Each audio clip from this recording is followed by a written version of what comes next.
Hello friends, during this month of October, you must have heard a lot about the Rosary.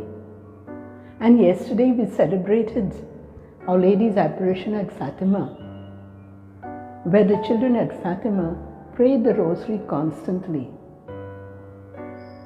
You may wonder, what exactly is the Rosary, though we say it often? The Rosary is a prayer, a vocal prayer to honor and praise Mary, the Mother of God. You may have seen sometimes older priests of some religious orders using a corded rope with knots on it as a belt. Those knots on the rope were supposed to mark the rosary beads when they would recite the Hail Marys of the Rosary. Later on, when other people started praying the Rosary, that cord with its knots was very inconvenient, and they came upon a new way of fashioning the Rosary on a chain of beads like this, or as we have nowadays, even one decade Rosary, just 10 Hail Marys. This Rosary is like a garland of prayers for Our Lady. We often use garlands of flowers to honor people whom we like, whom we praise. Now here we are with our rosaries, praising Mary, honoring her with our Hail Marys and Holy Marys. The Rosary is mainly a vocal prayer where we use our voices to say it. But we do not stop only with our voices. We have to use our whole selves in praying the Rosary. We use our bodies, we use our minds, and we use our heart. You may wonder what I am talking about. How do we use the body when saying the Rosary?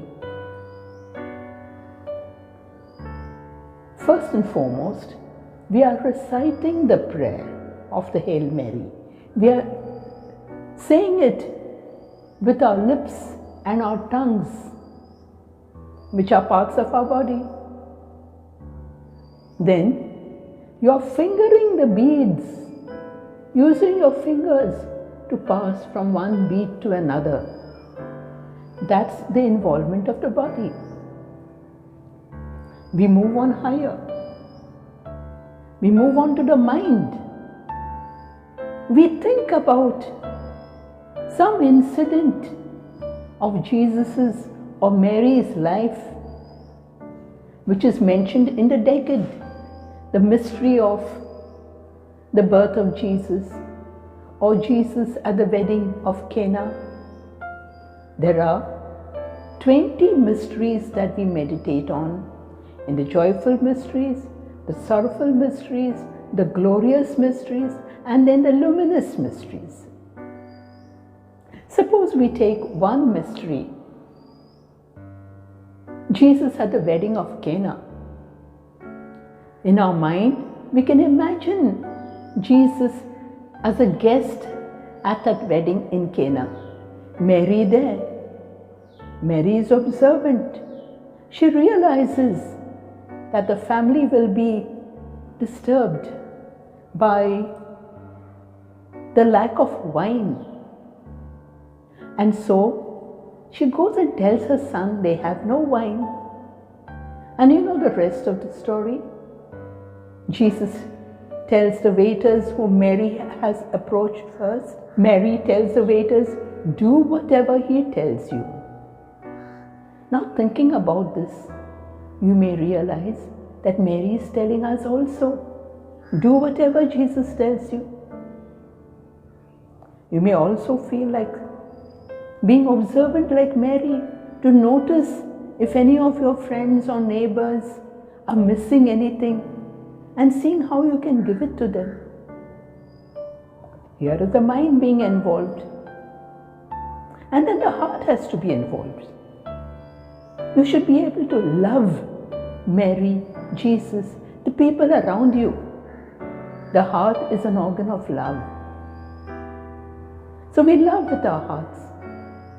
So we involve the body, the mind and the heart. We are conscious of everything as we are saying the rosary. We don't just rattle off the rosary. We are praying every second of the time that we are moving our hands over the beads or thinking about the scene or loving the people around us.